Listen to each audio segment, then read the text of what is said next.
Hi friends, అందరూ ఎలా ఉన్నారండి? బాగున్నారా? నేను కూడా బాగున్నానండి. ఏంటి వంకాయలు పట్టుకొని వచ్చిందని చూస్తున్నారా ఫ్రెండ్స్? ఈరోజు అయితే స్పెషల్ కర్రీ అయితే చేయబోతున్నానండి. గుత్తి వంకాయ కర్రీ. మీరు ఎంతమందికి ఇష్టమండి? ముందుగా అయితే వంకాయలు అయితే ముందు కడిగేసుకోవాలండి. కడిగేసుకున్నాక చాకుతో అయితే ఇలా ఘాట్లాగా అయితే పెట్టేసుకోవాలి. అవి వాటర్లోనే వేయాలి, లేకపోతే అవి అయితే నలుపుగా అయిపోతాయి. కాబట్టి వాటర్లోనైతే ఇలా గుత్తుల్లాగా అయితే కట్ చేసుకొని అయితే పెట్టుకోవాలండి. లాస్ట్లో అయితే ఒక వైట్ వంకాయ కూడా వేస్తున్నాను. నేనైతే బ్లాక్ వంకాయలు అయితే తీసుకున్నాను, చాలా బాగుంటాయి గుత్తి వంకాయకి అయితే. ఇప్పుడు నేను చూపిస్తున్న విధంగా ఒక 2 ఉల్లిపాయలు, ఒక టమాటా, అల్లం వెల్లుల్లి అయితే పేస్ట్ అయితే ముందుగా మిక్సీ జార్లో తీసుకొని పేస్ట్ పట్టించేసుకోవాలండి. తర్వాత గ్యాస్ స్టవ్ ఆన్ చేసుకొని ఒక ప్యాన్ పెట్టేసుకోవాలి. అందులో ఈ వంకాయలు అనేవి వేయించుకోవాలండి. కొద్ది దోరగా వేయించుకుంటే వంకాయ అయితే మెత్తబడుతుంది.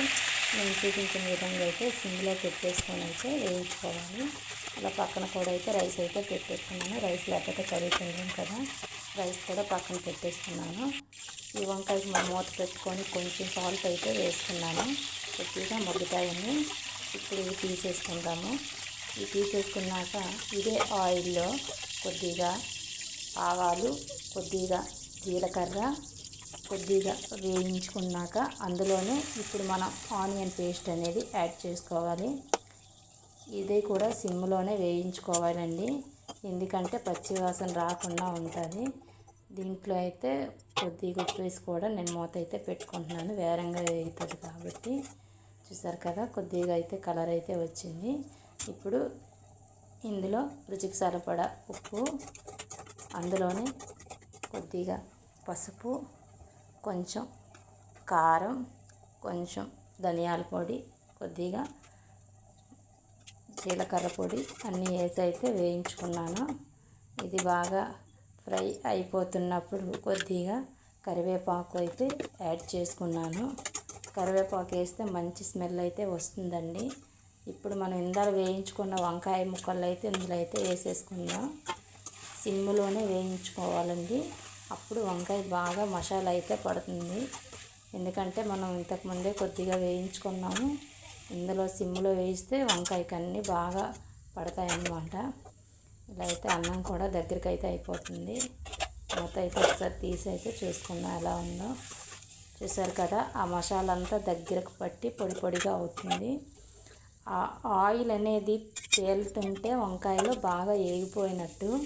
చూసారా, వంకాయల ఆయిల్ అయితే ఎలా తేలిపోతుందో. సిమ్లోనే వేయించుకోవాలండి.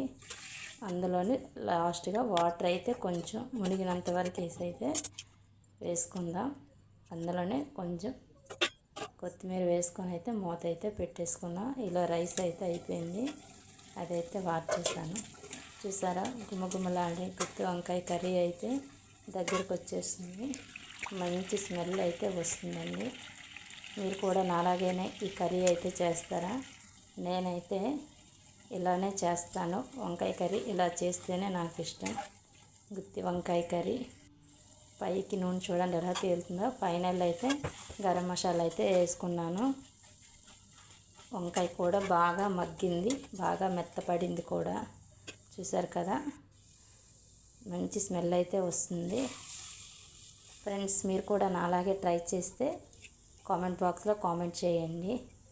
మనకి వంకాయ చూస్తే నోరు ఊరుతుంది కదా. ఇప్పుడైతే అర్జెంటుగా అయితే దీన్ని స్టవ్ ఆన్ చేసి తినేయాలి అనిపిస్తుంది నాకైతే. మంచి స్మెల్ అయితే వస్తుంది. నేను మసాలాలన్నీ పట్టాలని అయితే అందులోకి మసాలాలు అయితే కుక్కుతున్నాను. చూసారా నాకు ఎంత పని ఉందో ఫ్రెండ్స్. క్యారేజీలు అన్నీ కూడా ఎన్ని స్టాక్ అయిపోయాయో. నెక్స్ట్ అయితే ఆ పనే ఉంది. ముందుగా అయితే వేడి అన్నంలో కొద్దిగా కర్రీ వేసుకొని తింటే చాలా బాగుంటుంది. వేడి వేడిగానే తినాలి. ఇదైతే పొగలు అయితే వచ్చేస్తున్నాయి, చూసారు కదా.